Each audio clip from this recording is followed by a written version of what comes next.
মানুহে আপোনাক গুৰুত্ব তেতিয়াহে দিব যেতিয়া নেকি আপুনি সিহঁতৰ দৰে ইগনোৰ কৰিবলৈ আৰম্ভ কৰিব। প্ৰেমত সবতকৈ বেছি মিছা প্ৰমিছবোৰ কৰা যায়। ৰাজনীতি আজিও 2 নম্বৰত আছে। জীৱন নামৰ এই যুদ্ধখনত আমি নিজেই যুঁজিবলগীয়া হয়, কাৰণ মানুহে আমাক ইয়াত লগ কমকৈ দিয়ে আৰু জ্ঞান বেছিকৈ দিয়ে। জীৱনত কিছুমান দুখ এনেকুৱা হয় যে আমাক শান্তিৰে জীয়াই থাকিবলৈ নিদিয়ে, আৰু কিছুমান দায়িত্ব এনেকুৱা হয় যে আমাক মৰিবলৈ নিদিয়ে। বন্ধুসকল, যদি আপুনি কোনোবা এজনক আপোনাৰ ব্ৰেইনৰ পৰা উলিয়াই দিব পৰা নাই বা আপুনি পাহৰিব পৰা নাই, তেন্তে ইয়াৰ অৰ্থ এইটোৱে যে সেইজন লোকেও আপোনাক সদায় মনত পেলায়। আপুনি লাগিলে জীৱনত যিমানেই ভাল কাম নকৰক কিয়, আপোনাৰ প্ৰশংসা কেৱল শ্মশানতহে হ'ব। না মই মিঠা হয় আৰু না মই মিঠা হ'বলৈ চেষ্টা কৰোঁ। মই এনেকুৱা এটা সত্য হয় যিটো নেকি সকলোৰে তিতা লাগে। সময়টো সময়ত বদলে, কিন্তু মানুহ যিকোনো সময়তে বদলিব পাৰে। বন্ধুসকল, টকা পইচাৰ পৰা পোৱা আনন্দ কিছু সময়ৰ বাবে থাকে আমাৰ জীৱনত, কিন্তু আপোনবোৰৰ পৰা পোৱা আনন্দ, আপোনবোৰৰ পৰা পোৱা সুখ গোটেই জীৱনটো থাকি যায় আমাৰ জীৱনত। সম্বন্ধ গভীৰ হওক বা নহওক, কিন্তু বিশ্বাস সদায় গভীৰ হ'ব লাগে। বন্ধুসকল, জীৱনত একো শেষ হৈ নাযায়। সদায় কিবা এটা নতুন আৰম্ভণিয়ে আপোনাৰ বাবে অপেক্ষা কৰি থাকে। বাহিৰে শক্তিশালী দেখা লোকবোৰ ভিতৰি বহুত দুৰ্বল হয়।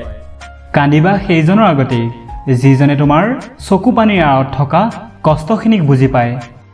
আশীৰ্বাদ তেওঁৰ পৰাই ল'বা যিজনে আশীৰ্বাদ তোমাক মনৰ পৰা দিব পাৰে, আৰু সম্বন্ধ সেইজনৰ লগতেই ৰাখিবা যিজনে নেকি সম্বন্ধটোক মূল্য দিব পাৰে। মানুহে ঘৰ বদলাই লয়, সম্বন্ধবোৰ বদলাই লয়, আনকি বন্ধুবোৰকো বদলাই লয়, কিন্তু তথাপি তেওঁ সুখত থাকিব নোৱাৰে, সদায় দুখীয়ে থাকে। জানেনে কিয় বাৰু? কাৰণ তেওঁ নিজক বদলাই নলয়। স্বাৰ্থপৰ মানুহবোৰেই বহুত ভাল হয়, যাৰ নেকি নিজৰ বাহিৰে আন কাৰো বিষয়ে একো মতলব নাথাকে। তেনেধৰণৰ লোকবিলাক কেতিয়াও কাৰোৱে আপোন হ'ব নোৱাৰে, যিবোৰ লোকে নেকি বন্ধু আৰু সম্বন্ধবোৰক কাপোৰ বদলোৱাৰ দৰে বদলাই থাকে। বৰ আচৰিত কথা ন, যে টকা পইচাই মানুহক ওপৰলৈ লৈ যাব পাৰে, কিন্তু টকা পইচাক মানুহে কেতিয়াও ওপৰলৈ লৈ যাব নোৱাৰে। কাৰোবাৰ হৃদয়ত তুমি প্ৰেম ভাৱ জগাই তুলি তেওঁক এৰি দিয়াটো তুমি তেওঁক হত্যা কৰাৰ সমান হয়। খং আৰু ধুমুহা এই দুয়োটা বস্তুৱেই সমান হয়।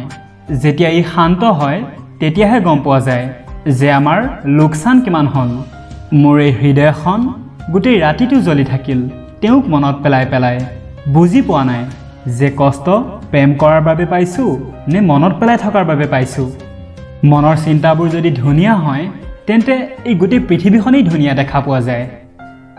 প্ৰথমতে যাৰ আয়ুস বেছি আছিল তেওঁক সন্মান কৰা হৈছিল এইখন পৃথিৱীত, কিন্তু এতিয়া যাৰ আয় বেছি তেওঁকহে সন্মান কৰা হয়। কিছুমান লোকটো এইকাৰণেই জীয়াই আছে কাৰণ তেওঁ মৰিবলৈ নোৱাৰে। সম্বন্ধ এটা ভাঙিবলৈ তাত কিবা একো ভুল হোৱাটো প্ৰয়োজন নহয়। স্বাৰ্থ পূৰণ হোৱাৰ লগে লগেই সম্বন্ধ এটা নিজে নিজেই ভাঙি যাব।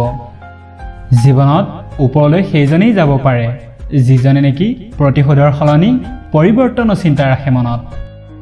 এয়াই হৈছে কলিযুগ, যে মানুহে ইয়াত নিজৰ দুখত কম দুখী হয়, কিন্তু আনৰ সুখত বহুত দুখী হয়।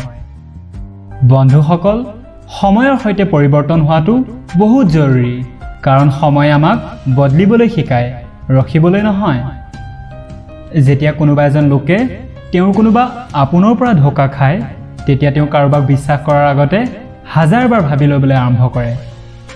কেৱল মাত্ৰ এবাৰ সম্পূৰ্ণ মনৰ পৰা কৰা চেষ্টা 1000 বাৰ কৰা আধৰুৱা চেষ্টাতকৈ বহুত প্ৰভাৱশালী হয়।